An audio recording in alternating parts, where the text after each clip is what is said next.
The bass throbs through Club Octagon, Seoul's most exclusive night spot. Colored lights slice through manufactured fog as bodies move in synchronized chaos. Simi closes her eyes, letting the Afrobeats remix wash over her. For the first time since arriving in Seoul 3 months ago, she feels free. Here, in the darkness, the stares don't penetrate. The whispers don't reach her ears.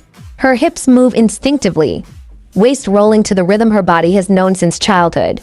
Her curves flow like water, unapologetic, natural, beautiful. The red dress she's wearing, the one Korean sales clerk said wouldn't suit her frame, clings and moves with her. She's tried hiding her body in oversized clothes, but tonight she decided, why should I disappear? A group of Korean women nearby whisper, eyes cutting toward her. Simi catches fragments, so revealing. How can she? She's heard it all before. The dress isn't revealing, it simply can't contain curves that Korean fashion refuses to acknowledge exist. She keeps dancing, alone but free. The crowd parts slightly, though Simi doesn't notice. She's lost in the music, in this rare moment of self-acceptance. Then she feels it, a presence behind her. Different from the usual avoidance. Dance with me. The voice is deep, accented, close to her ear but respectful of her space. Simi's eyes open. She turns. Yongshun stands there, hand extended, eyes locked on hers with an intensity that makes her breath catch. He's tall, impeccably dressed in black, with the kind of confidence that doesn't need to announce itself. But it's his eyes that stop her, no judgment, no hesitation. Just wanting. She hesitates. Every Korean man she's encountered has looked through her, around her, past her. Never at her. I don't bite, he says with a slight smile. Unless you want me to. Against her better judgment, Simi takes his hand. The moment his palm settles on her waist, everything changes. His grip is firm, appreciative, his fingers spreading across the curve of her hip like he's memorizing the landscape. When she moves, he moves with her, not trying to lead, not trying to control, just feeling her. You're beautiful when you dance, he says, his mouth near her ear so she can hear over the music. Like you were born doing this. Simi's heart pounds. She turns in his arms, facing him now, their bodies closer. You always this forward. Only when I see something I can't look away from. They move together, her Afrobeat sensuality meeting his surprising rhythm. He doesn't dance like other Korean men she's seen, stiff and self-conscious. He matches her energy, his hands respectful but present on her waist, her lower back. The song changes, then another. They don't stop. What's your name? He asks. Simi. Yongshun. His hands slide a fraction lower, asking permission. When she doesn't pull away, he holds her closer. You're not from here. Is it that obvious? Everything about you is obvious, he murmurs. That's what makes you impossible to ignore. The DJ transitions into another track, this one slower, more sensual. Yongshun adjusts his hold, one hand splayed across her lower back, the other still at her waist. Their height difference means Simi has to tilt her head back slightly to maintain eye contact, and she watches something shift in his expression. Raw desire mixing with genuine fascination. How long have you been in Seoul? He asks. 3 months. And how are you finding it? Simi considers lying, maintaining the carefree image she's projecting tonight. But something about the way he's looking at her, really looking, makes her choose honesty instead. Lonely, she admits. Beautiful city. Difficult people. His jaw tightens slightly. Difficult how? Let's just say Korean beauty standards and I are not compatible. They're lost. The certainty in his voice surprises her. What brought you here? Work. Marketing consulting for a tech firm. Smart and beautiful. His thumb traces a small circle on her back. Dangerous combination. You're quite the smooth talker. I'm quite honest when I want something. And what do you want? His eyes darken. Right now. To keep dancing with you until this club closes. Then to take you somewhere we can actually talk without shouting. That's very presumptuous. Is it working? Despite herself, Simi laughs. The sound seems to do something to him. His grip tightens, pulling her flesh against him. Maybe she concedes. They dance through 3 more songs, barely speaking now, communicating through movement and touch. Other clubgoers have noticed them. It's hard not to. They move like they've been dancing together for years, anticipating each other's movements, their bodies in perfect sync. When Yongshun finally leans down, his lips brushing her ear, his words send electricity through her. Let me take you out of here. Please. Hey EK Whisper family. To my returning subscribers, y'all are amazing. Thank you for the constant support, the likes, the comments, the love. Keep it coming because you're the heart of this channel. 2 hearts. And to my new subscribers, welcome to the family. Party Popper. Listen, we're on a mission to hit 2,500 subscribers and I need your help. Here's what I need. Thumbs up, smash that like button. Speech balloon, drop a comment. Tell me what you think. Bell subscribe and hit that notification bell. Mobile phone share with your friends who love good drama. Every like, every comment, every share helps us grow and reach more people. Whether you've been here since day one or you just arrived, you're family now. Let's take this channel to 2.5K together. Now let's get into this story because honey, the drama is intense. Fire. Time blurs. One moment they're dancing, the next they're in the back of his car. A sleek black Mercedes with privacy glass. Simi's head spins slightly, not from alcohol, she's barely drunk, but from the unreality of it all. His hand rests on her thigh, warm and grounding. The city lights streak past the windows. Where are we going, she asks, though part of her already knows. The Shilla, he says simply. Seoul's most luxurious hotel. Unless you want to go somewhere else. Or nowhere at all. Just say the word. She should say the word. She should go home to her tiny office cell. Back to her safe, lonely routine. But his thumb is drawing small circles on her inner thigh. And she can still feel the way he held her on that dance floor, like she was precious. The Shilla is fine. The drive takes 15 minutes, but it feels both eternal and instantaneous. Yong-shun doesn't rush to fill the silence with empty conversation. Instead, his hand remains on her thigh, occasionally squeezing gently, as if reassuring himself she's real. When they pull up to the hotel's grand entrance, a valet immediately appears. Yong-shun exits first, coming around to open her door himself. He offers his hand, and when she takes it, he doesn't let go. The lobby is all marble and understated luxury. The staff greets Yong-shun by name. Clearly he's a regular. If they're surprised or judgmental about his companion, they don't show it. Professionalism, Simi thinks, or perhaps they're used to seeing him with women. The thought should bother her more than it does. In the elevator, Yong-shun stands close but not crowding. His hand is still in hers, his thumb now tracing patterns on her palm that send shivers up her arm. You can still change your mind, he says quietly. I can have my driver take you home. No questions, no judgment. She looks up at him. Do you want me to change my mind? God, no. The raw honesty in his voice makes her breath catch. But I need you to be sure. I'm sure. The elevator dings, arriving at the penthouse level.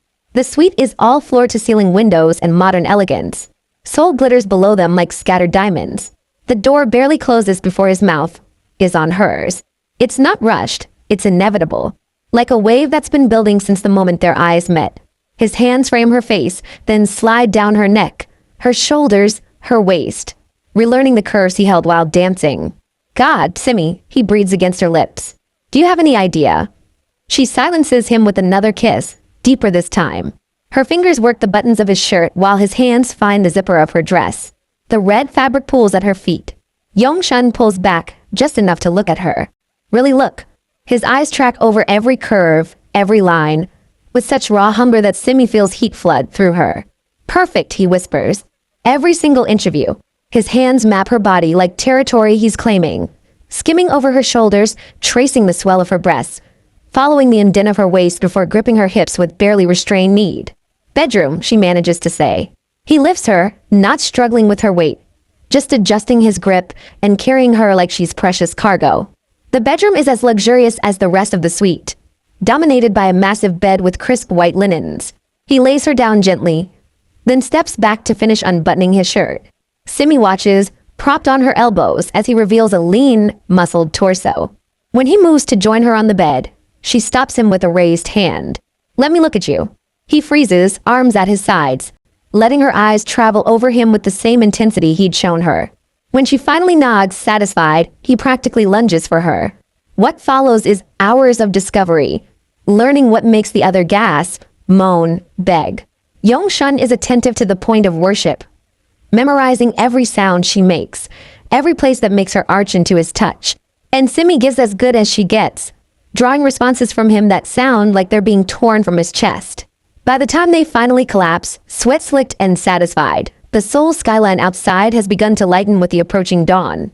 Later, wrapped in expensive chics, Simi stares at the ceiling while Yongshun sleeps beside her, one arm draped possessively across her waist. The night was magical. More than magical, transformative.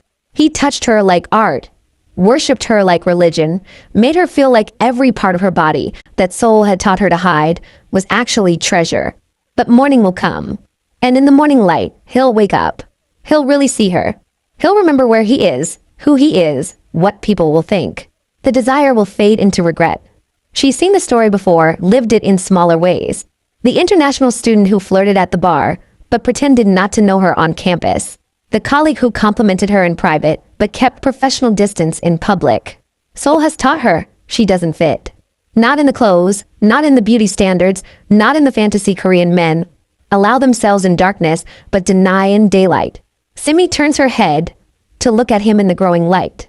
He's beautiful, sharp jawline, full lips slightly parted in sleep, dark hair falling across his forehead. In sleep, he looks younger, less guarded, vulnerable. Her chest aches. She could stay. She could be here when he wakes, see what happens in the harsh light of day. Maybe he'd surprise her. Maybe. No. She's been disappointed enough times. Better to leave now with the perfect memory intact than to watch it crumble under the weight of reality. Carefully, Simi slips from beneath his arm. He stirs but doesn't wake. She dresses silently, her red dress wrinkled now, evidence of the night.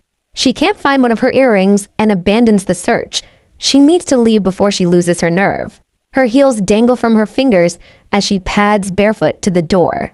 At the threshold, she pauses, looking back one last time. Yongshun sleeps peacefully, beautiful in the dim light. One arm is stretched out toward the space she just vacated, as if reaching for her even in sleep. She memorizes his face, this moment when someone made her feel wanted. Then she leaves, pulling the door shut with a soft click that sounds like an ending. Yongshun wakes to cold sheets and emptiness.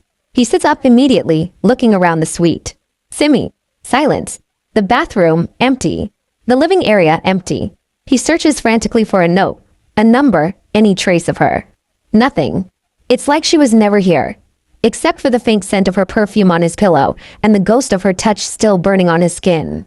He spots something on the floor near the bed, a single gold earring. He picks it up, closing his fist around it. He calls the front desk. The woman I checked in with, did you see her leave? I'm sorry, sir, but I cannot discuss other guests. She wasn't a guest, she was with me. Sir, I understand, but our policy. He hangs up, jaw clenched. Why would she leave? The night replays in his mind. Every touch, every whispered word, every moment of connection. It wasn't just physical, though God. The physical was incredible. It was the way she laughed, the way she challenged him, the way she let her guard down. The way she looked at him like he was someone worth knowing, not just a name or a bank account. And he'd fallen asleep like an idiot, giving her the chance to disappear. He showers quickly, dresses, and heads down to the lobby with renewed purpose. The concierge who was on duty when they arrived is still there, looking exhausted at the tail end of his shift. Mr. Park, the man greets him with a professional smile. The woman I was with last night. Did you see which direction she went? The concierge hesitates. Sir, please. Yongshun leans on the desk, desperation creeping into his voice. I need to find her. Did she take a taxi? Call a car? Anything. The concierge's expression softened slightly. She walked out on foot, sir. Turn left toward Dongdaemun. That was around 5:30 a.m. Thank you. Yongshun practically runs to his car, driving slowly through the streets in the direction the concierge indicated. But Seoul is waking up now. People emerging for their morning routines, and one woman in a red dress has disappeared into the crowd, like she was never there at all. After an hour of fruitless searching, he returns to his penthouse apartment. The earring is still in his pocket, a tangible reminder that she was real. The first night, Yongshun returns to Club Octagon, scanning every face. He finds the bartender who served them. The woman I was with last night, dark skin, curves, red dress. Has she been back? The bartender shrugs. Lots of people come through, man. You'd remember her. Oh, her. Yeah, I remember. But nah, haven't seen her since. Yongshun slips him a substantial tip. If she comes back, call me immediately. He scribbles his number on a napkin. The bartender pockets both the money and the napkin. Sure thing, boss. Yongshun stays until closing, nursing drinks he barely tastes. watching the entrance like she might materialize. She doesn't. The following night, he's back again, questioning security, regulars, anyone who might have seen her. A few people remember her dancing. Hard not to, they say. But no one knows her name, where she's from, how to find her. You've got it bad, his friend Minho observes, joining him at the bar. I've never seen you like this over a woman. She's not just any woman. Clearly. So what's the plan? Camp out here forever. Yong-shun doesn't answer. He doesn't have a plan beyond this desperate searching. Minho signals for drinks. I saw you two on the dance floor. Never seen you look at anyone like that. Like what? Like you'd burn down the whole city if she asked. The bartender brings their drinks. Minho continues. Want me to ask around? I know people who know people. And tell them what? I'm looking for a woman whose last name I don't know. Who I spent one night with and who clearly doesn't want to be found. Fair point. Minho sips his whiskey. But man, if she made you feel something, maybe it's worth the search. That's why I'm here. On the third night, desperation sets in. He's a man used to getting what he wants, solving problems, making things happen. But you can't buy or intimidate someone you can't find. He sits in his penthouse, scrolling mindlessly through social media. Seoul has millions of people. Finding one woman who doesn't want to be found is impossible.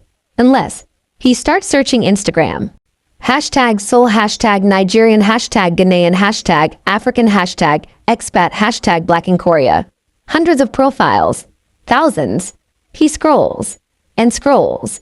His eyes blur from staring at the screen, but he doesn't stop. Then he sees her. It's a recent photo. Simi in front of Gyeongbokgung Palace, looking less confident than she did on the dance floor, but unmistakably her. The caption, exploring beauty in a place that doesn't quite know what to do with mine. South Korea. Her bio thick. Dark-skinned. Curvy. Black woman navigating Seoul. Marketing consultant. Here for the experience, not the approval. Her username at Simi in Seoul. His heart pounds as he clicks through her profile. There are many photos, she's clearly private. But each one shows glimpses of her life in Seoul. Her at a cafe, looking contemplative. Her at Namsan Tower with a forced smile. Her at what looks like a work event, professional and polished. And one video, just 5 seconds, of her laughing at something off camera. The sound of her laughter hits him like a physical blow. His hand shakes slightly as he types a message. I've been looking for you for 3 days. Please don't disappear again. He hits send before he can second-guess himself. Then he waits. Simi stares at the message notification, her heart racing. She's at her desk at work, supposedly reviewing campaign metrics, but she's been staring at the same spreadsheet for 20 minutes. The notification appeared 10 minutes ago, and she still hasn't opened it. She knows who it's from. Instagram shows the profile picture, Yong-shun professional headshot, exactly what she'd expect from someone like him. He found her. Of course he found her. Men like that always get what they want. The question is, what does he want? She debates ignoring it, blocking him, pretending that night never happened. But her fingers move almost against her will, opening the message. There's a second message. I need to understand why you left. Did I do something wrong? The vulnerability in those words catches her off guard. She expected arrogance, maybe anger. Not this. Her co-worker Jiwon walks by, glancing at Simi's screen. Everything okay? Fine. Simi says quickly, angling her phone away. Just personal stuff. Jiwon's expression is skeptical, but she doesn't push. The office has been particularly cold to Simi lately, or maybe it always was, and she's just noticing it more now. Against every self-protective instinct, she types back. You didn't do anything wrong. That's why I left. His response is immediate. That makes no sense. Simi takes a deep breath and decides on honesty. I'm used to Korean men keeping their distance. You were different in that club, in that hotel. But I know how this goes. In the light of day, I'm too different. Too much. Too visible. I left because I didn't want to see the regret in your eyes when you really looked at me. She hits send before she can second-guess it. The typing indicator appears, disappears, appears again. She waits, her stomach in knots. Finally, The only thing I regret is falling asleep before getting your number. I've thought about nothing but you for 3 days. Your laugh, your confidence, the way you felt in my arms, how you taste, how you left before I could tell you that I want to see you again. Really see you. In daylight, in darkness, in every possible way. Simi's breath catches. She reads it again. Then again. Another message. I'm in love with the curves of your thick body. But more than that, I'm fascinated by the woman who owns those curves. Have dinner with me. Please. Her hands hover over the keyboard. Everything in her screams. This is a bad idea. Seoul has taught her that fairy tales don't happen here. Not for women who look like her. She types quickly. I don't think that's a good idea. Why not? Because you don't know what you're asking for. Dating me in Seoul isn't like one night in a hotel. It's stares, whispers, questions, your friends wondering what you're doing. My coworkers already treat me like I'm from another planet. Adding dating the boss to doesn't fit Korean beauty standards sounds like a nightmare. Wait, she just revealed she knows who he is. You know I'm your boss, he sends back. Simi closes her eyes. She'd Googled him after finding his message. Park Yong-shun, CEO of Daehan Marketing Group, the parent company of the firm where she's been consulting for 3 months. Her boss's boss's boss. Of course he's not just successful. He's powerful. Which makes this whole situation even more impossible. I figured it out, she admits. And that's why you won't see me. That's one reason. Simi, one dinner. If you still want nothing to do with me after, I'll respect that. But give me a chance to prove that I see exactly who you are. And I want you anyway. Because of who you are, not despite it. She stares at the message for a long time. Her logical brain lists all the reasons this is a terrible idea. But another part of her, the part that felt beautiful in his arms, that felt seen for the first time in months, wants to believe him. Finally, no. His response takes longer this time. I respect your decision. But I'm not giving up. Fair warning. She doesn't know whether to be terrified or thrilled. Simi arrives at work to find a coffee on her desk. Her exact order. Oat milk latte, extra shot, cinnamon. The note. You said no to dinner. You didn't say no to coffee. Why us? She looks around, but Yong-shun is nowhere in sight. Her cubicle neighbor, Hyunwoo, notices the coffee. Secret admirer, he asks with a friendly smile. Something like that. She should be annoyed. Instead, she finds herself smiling as she sips the perfectly made coffee. The next day, lunch is delivered to the office. Nigerian jollof rice from the only West African restaurant in Seoul. 40 minutes across the city. The note, still thinking about dinner. But you need to eat lunch too. Why us? Her colleagues stare. Who's sending you food? Juwon asks, barely concealing her jealousy. A friend, Simi says carefully. Juwon's eyes narrow. Must be a very good friend to go to such trouble. Simi doesn't respond, but she can't help savoring every bite. The jollof tastes like home, perfectly spiced, clearly made by someone who knows what they're doing. The fact that Yong-shun tracked down authentic Nigerian food in Seoul speaks volumes about the effort he's putting in. On day 6, her phone buzzes during a meeting. Yong-shun said, "You take the 7:15 bus home." I know because I've been watching. Not in a creepy way. In an I can't stop thinking about you way. There's a difference. Simi nearly drops her phone. She types back quickly under the table. That I asked the creepy way, she said. Fair. But I'll be outside at 7:15 anyway. Just in case you change your mind about dinner. Yong-shun said. She tries to focus on the meeting, but her mind is racing. He's been watching her? Following her routine? It should terrify her. Instead, there's a thrill running through her veins that she can't quite suppress. The next day, he's there, leaning against his Mercedes when she exits the building. Their eyes meet across the parking lot. Simi walks toward the bus stop, determined to ignore him. He follows at a respectful distance, hands in his pockets, not crowding her but making his presence known. She turns. This is stalking. This is persistence. There's a thin line. Then have dinner with me and I'll stop.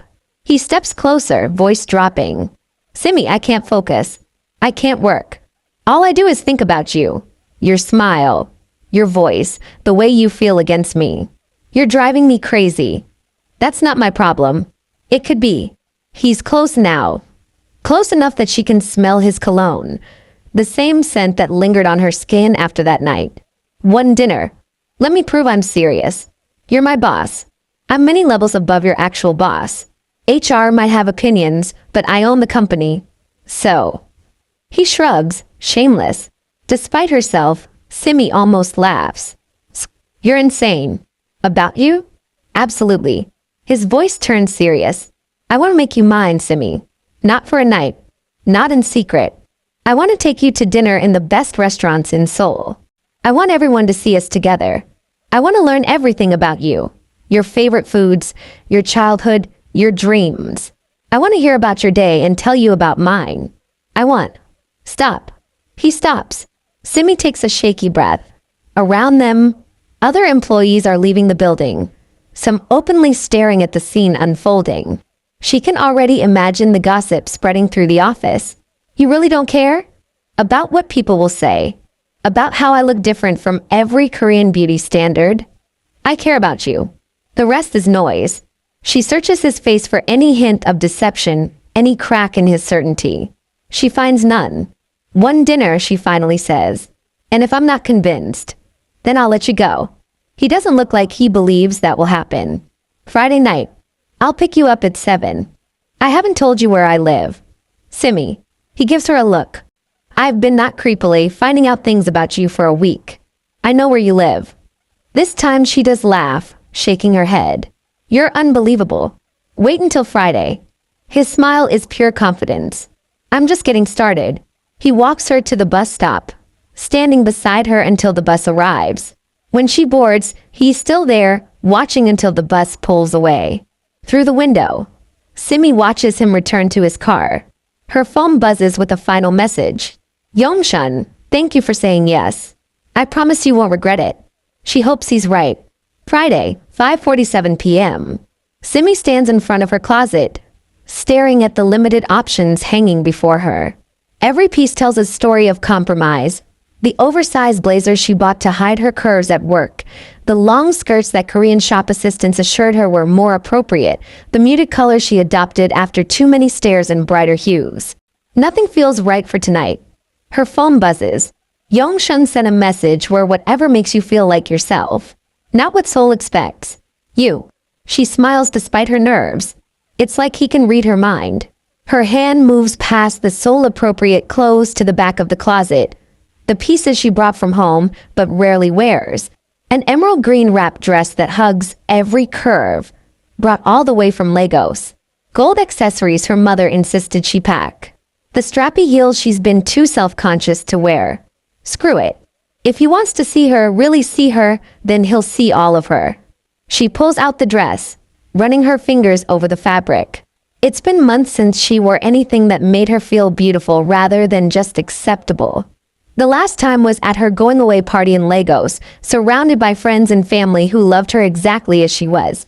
Seoul has been 3 months of shrinking herself. Tonight, she's done shrinking. She showers, taking her time with her skincare routine, a small luxury she usually rushes through. She oils her skin until it glows, applies makeup that enhances rather than masks, styles her hair into a sleek high puff that adds inches to her height. When she finally slips into the green dress, zipping it up and adjusting the wrap to showcase her waist, she barely recognizes the woman in the mirror. She looks powerful, confident, beautiful, like herself again. Friday, 6:58 p.m. Simi checks her reflection one last time. The green dress flows over her body like water, cinched at the waist, celebrating rather than hiding her figure. Her natural hair is styled in a sleek high puff. Gold hoops catch the light. Her skin glows with subtle highlighter. She looks beautiful. She feels beautiful. And she's absolutely terrified. A text arrives at exactly 7 p.m. Yongshun, I'm downstairs. Take your time. She grabs her purse, a small gold clutch she hasn't used since arriving in Seoul, takes a deep breath, and heads down. The elevator ride feels eternal. Her reflection stares back at her from the mirrored walls, and she practices her breathing. You can do this. It's just dinner. Just one dinner. But she knows it's more than that. The moment she steps out of this building, she's making a choice. To be visible, to take up space, to believe, maybe just for one night, that she deserves everything he's promised. The elevator dings. The doors open. She steps into the lobby. Yong-shun is leaning against his car when Simi emerges from her building. The moment he sees her, he goes completely still. She watches his reaction carefully, searching for any flicker of doubt, any second thoughts. What she sees instead steals her breath. His eyes move over her slowly, not leering, but appreciating, like someone seeing art for the first time. When his gaze finally reaches her face, there's something raw and unguarded in his expression. Simi. Her name comes out rough. He clears his throat, tries again. You're too much, she asks, old insecurities rising despite her confidence. Breathtaking. He moves toward her, stopping just close enough that she can feel his warmth. That color against your skin. You're absolutely stunning. Her cheeks warm. You clean up pretty well yourself. He's in a perfectly tailored navy suit, no tie, the top button undone. Casual elegance that probably costs more than her monthly rent.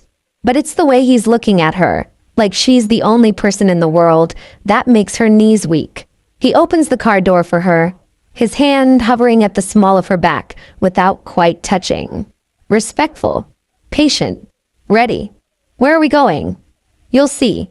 Once they're both in the car, he reaches across the console and takes her hand.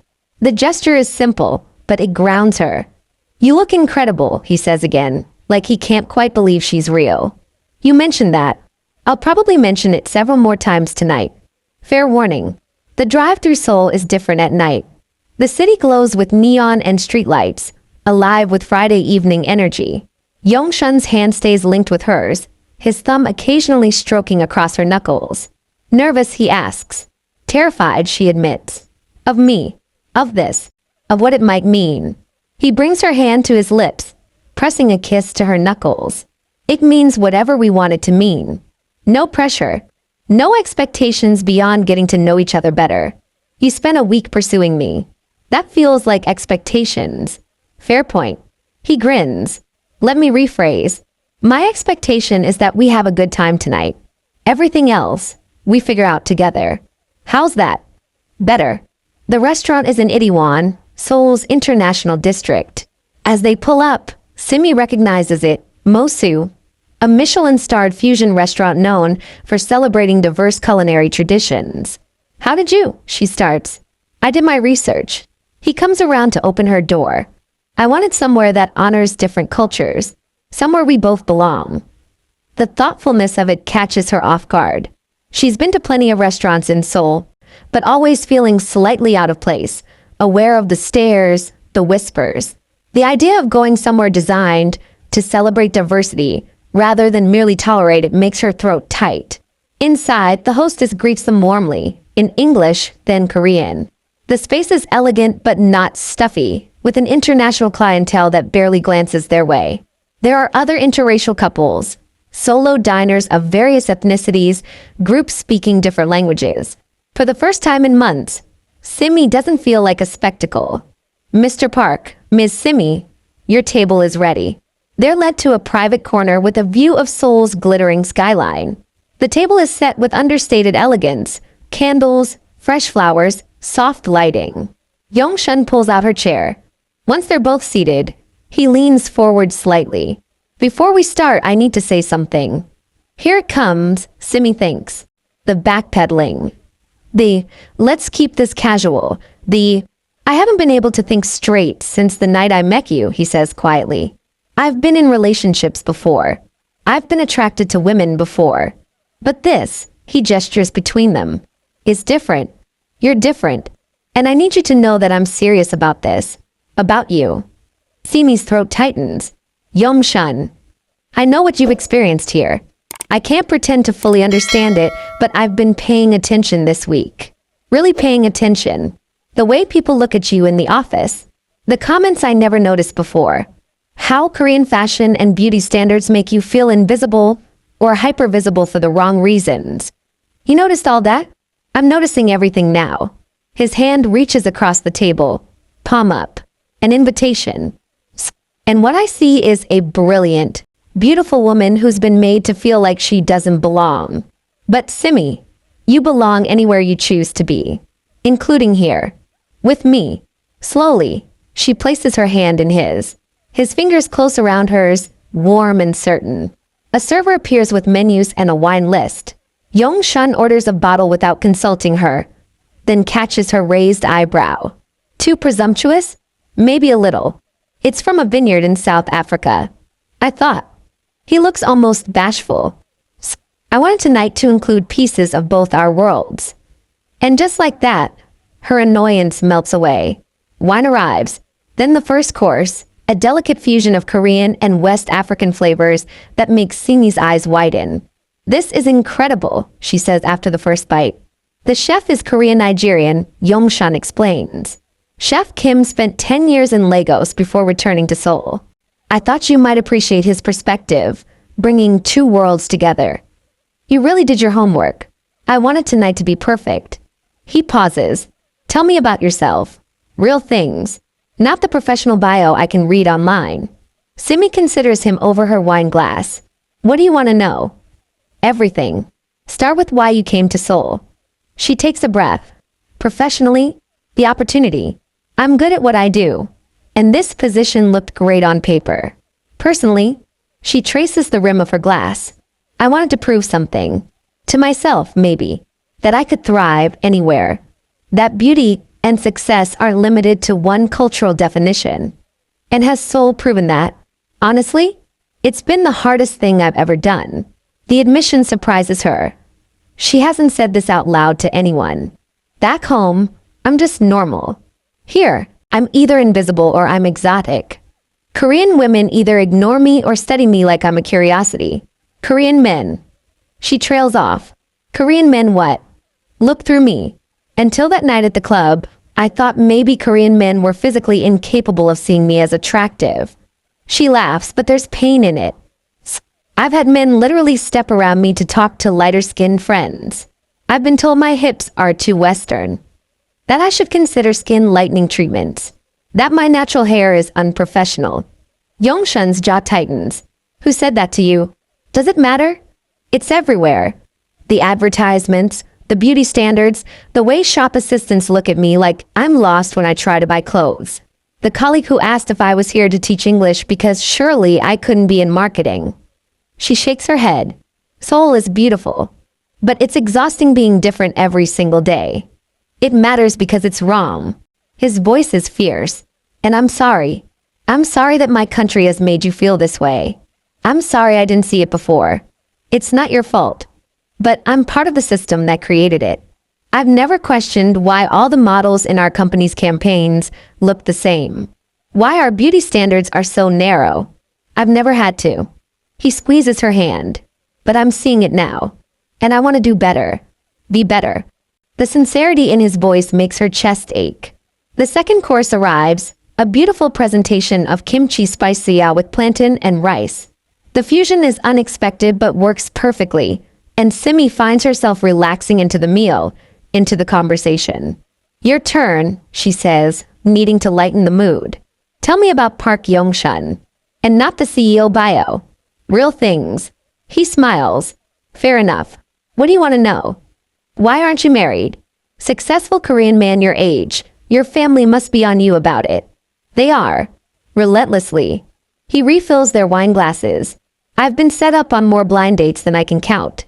All with suitable women, the right family, the right education, the right look. Let me guess. Pale skin, small frame, delicate features? Exactly. He meets her eyes. None of them made me feel anything. I thought maybe I was broken. Maybe I'd focused on business for so long that I'd lost the ability to really want someone. What changed? You. Dancing in that club like you owned the world. I couldn't look away. And when I touched you, he shakes his head, remembering. I felt alive for the first time in years. Maybe ever. That's a lot of pressure to put on one dance. Maybe. But I can't explain it any other way. You woke something up in me, Simi. Something I didn't even know was asleep. They continue talking through the meal, the conversation flowing from heavy topics to lighter ones. She tells him about growing up in Lagos, about her close-knit family, about the friends she misses. He tells her about the pressure of running a company his father built, about the loneliness of success, about wanting something real in a world of carefully constructed images. By the time dessert arrives, Simi realizes she hasn't felt this comfortable with someone in months. Maybe longer. The meal continues, course after perfect course. But Simi barely tastes the food. She's too focused on Yongshun, on the way he listens to her like every word matters, on how his eyes never leave her face. Over dessert, he grows serious again. I need to be honest with you about something. Simi's stomach tightens. Okay. This week, showing up at your work, waiting by the bus stop, I know it was intense. Maybe too intense. It was definitely intense. I've never done anything like that before. Pursuing someone so aggressively. But Simi, you have to understand, he leans forward, voice dropping. You drive me absolutely crazy. In the best and most terrifying way. I can't focus on work. I can't sleep without dreaming about you. I walked into a meeting yesterday and realized I'd been doodling your name on my notes like a teenager. Despite herself, Simi laughs. Seriously? My CFO asked if I was having a breakdown. He's smiling, but his eyes are intense. Maybe I am. Because all I can think about is making you mine. Officially. Publicly. I want to take you to company dinners and family gatherings and let everyone see that you're with me. That I choose you. Yongshun. Her heart is racing. I know it's fast. I know we spent one night and one dinner together. But I've never been more certain of anything. He reaches across the table, taking both her hands now. I want you, Simi. Not for a night. Not in secret. I want to build something real with you. And I don't care who has opinions about it. Your family will have opinions. They'll adjust. Your friends. We'll see what I see if they're really my friends. The whole company. Works for me. His thumb strokes over her knuckles. I'm not saying it will be easy. People will stare. They'll whisper. They'll have all kinds of ignorant shit to say. But Simi, I will be right there next to you, making it clear that you're mine and I'm yours. If you want that. She searches his face. Why me? Really? Because you're brilliant and beautiful and brave. Because you came to a country that wasn't ready for you and decided to take up space anyway. Because when you laugh, it's the best sound I've ever heard. Because you're confident and vulnerable and real. He pauses. And yes, because I'm in love with every curve of your body. The way you move. The way you feel. The way you look in green and gold. But it's so much more than that. We barely know each other. Then let me know you. Let me learn everything. Your favorite childhood memory. What makes you cry, what you dream about at 3 a.m. Let me take you to every restaurant in Seoul until we find your favorite. Let me. Okay. He stops mid-sentence. Okay. Okay, I'll be yours. Officially. Publicly. She can't quite believe the words coming out of her mouth, but they feel right. But Yongshun, you need to understand what you're signing up for. This isn't going to be some easy romance. People will judge you. They'll question your taste, your judgment. Let them. They'll assume I'm a fetish or a phase. Or they'll see how I look at you and know better. Your mother will probably hate me. My mother will love you. Or learn to live with disappointment. He stands, moving around the table to her side. Simi, I don't care. I genuinely don't care about any of it except you. So please say yes. Be mine. She looks up at him, this confident, powerful man who's literally begging her for a chance. Yes. The smile that breaks across his face is beautiful. He pulls her up, his hands framing her face. Can I kiss you? Here, in front of everyone. It's a test, she realizes. Not for her, for him. Proving he means what he said about public and official. Yes. The kiss is soft at first, then deeper. His hands slide into her hair, careful not to disturb her style. She feels him smile against her lips. When they pull apart, she notices a few other diners have been watching. Some smile, some whisper. She doesn't care. For the first time since arriving in Seoul, she feels seen. Chosen. Wanted. They're walking to his car, hands intertwined, when reality hits in the form of voices nearby. Is that Park Yong-shun? Oh my god, it is. Who's that woman? I've never seen him with anyone like her. Simi feels Yongshun's hand tighten on hers. She tries to pull away, old instincts kicking in, but he holds firm. Instead of ignoring the whispers, he stops, turns, looks directly at the group of young Korean women staring at them.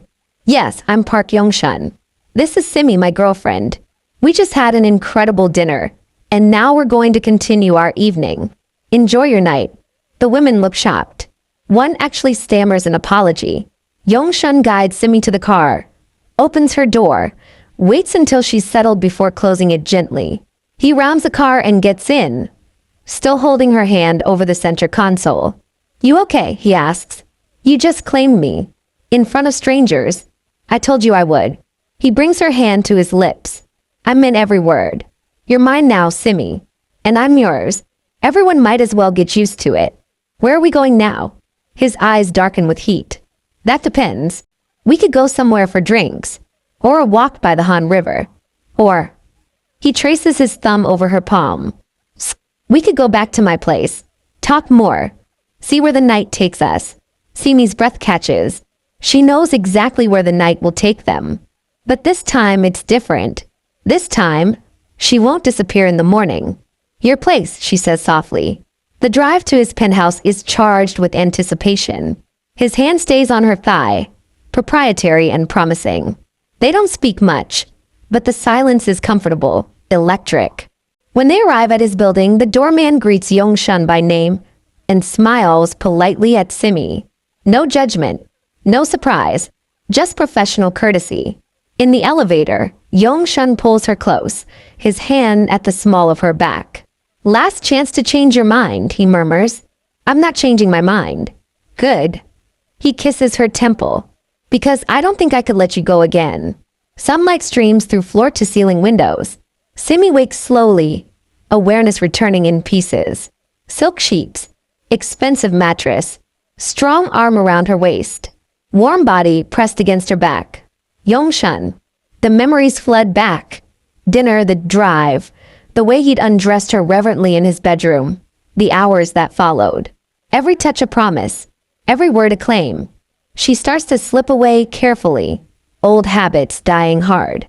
Don't even think about it, his voice rumbles against her neck. I wasn't. You were about to disappear on me again. He tightens his arm, pulling her closer. Not happening. I have plans for this morning. Oh, she can feel him smile against her shoulder. Breakfast, coffee, shower, possibly together. Then I'm taking you to get your things. My things. From your place. He kisses her neck. You're moving in. Simi turns in his arms. Excuse me. Too fast. He doesn't look apologetic. Fine. Stay at your place for now. But I'm spending every night there or you're spending every night here. I'm not waking up without you again. You're insane. About you? Yes. We've established this. His hand traces lazy patterns on her back. Simi, I'm not playing games. I told you I want you. All in. No half measures. People will talk. Let them. He rolls her onto her back, hovering over her. I'm the CEO. I own the company. And more importantly, I don't give a damn what people think. The only opinion that matters is yours. She looks up at him. This powerful, confident man who's chosen her against all expectations. This is really happening, she whispers. This is really happening. He kisses her forehead, her cheeks, her lips. You're mine. I'm yours. Seoul is going to have to deal with it. They spend the morning exactly as he promised. Breakfast delivered to his penthouse. He'd clearly ordered it before she woke. Coffee on his terrace overlooking Seoul. A shower that definitely took longer than necessary. When he finally drives her back to her office cell so she can get ready for the day, he walks her to her door. Dinner tonight, he asks. You're not tired of me yet? Never. He kisses her deeply. I'll pick you up at 7. That's very presumptuous. That's very hopeful. He grins. See you tonight, beautiful. She watches him walk back to his car, and for the first time since coming to Seoul, she feels something like happiness settle in her chest. Monday morning, 8:47 a.m. The office is buzzing when Simi arrives, but this time, the whispers are different. Did you see the article? I can't believe it. Park Yong-shun and the new consultant. Simi freezes. Article? Her phone buzzes with a text from Yong-shun. Don't panic. I've got this. She quickly searches his name on Naver. The headline makes her gasp. Park Yong-shun steps out with mystery woman. CEO confirms new relationship. The photo shows them leaving the restaurant, his arm around her waist, both of them smiling. She looks confident, beautiful, happy. The article quotes him, I'm in a relationship with someone extraordinary. Her name is Simi, and yes, she works as a consultant for my company. No, there's no conflict of interest as we're in completely different divisions. Yes, I'm very happy. No further questions at this time. Her hands shake as she reads it again. He went public. Officially. To the press. Another text. Come to my office. Please. Simi's heart pounds as she makes her way through the office. Every eye is on her. Some looks are curious, some jealous, some genuinely surprised. She keeps her head high, channeling the confidence she wore with that green dress. Simi takes the elevator to the executive floor, ignoring the stairs. Yong-shun's assistant waves her through immediately. He's standing by his window, phone in hand, but the moment she enters, his attention shifts completely. Are you angry? He asks. I'm processing. I should have asked before making a statement. But the paparazzi photos were going to run anyway, and I wanted to control the narrative. Make it clear from the start that I'm serious about you. You told the entire country. I told them the truth. He walks toward her. Are you upset? Simi thinks about it. Really thinks. No, she says slowly. I'm terrified, but I'm not upset.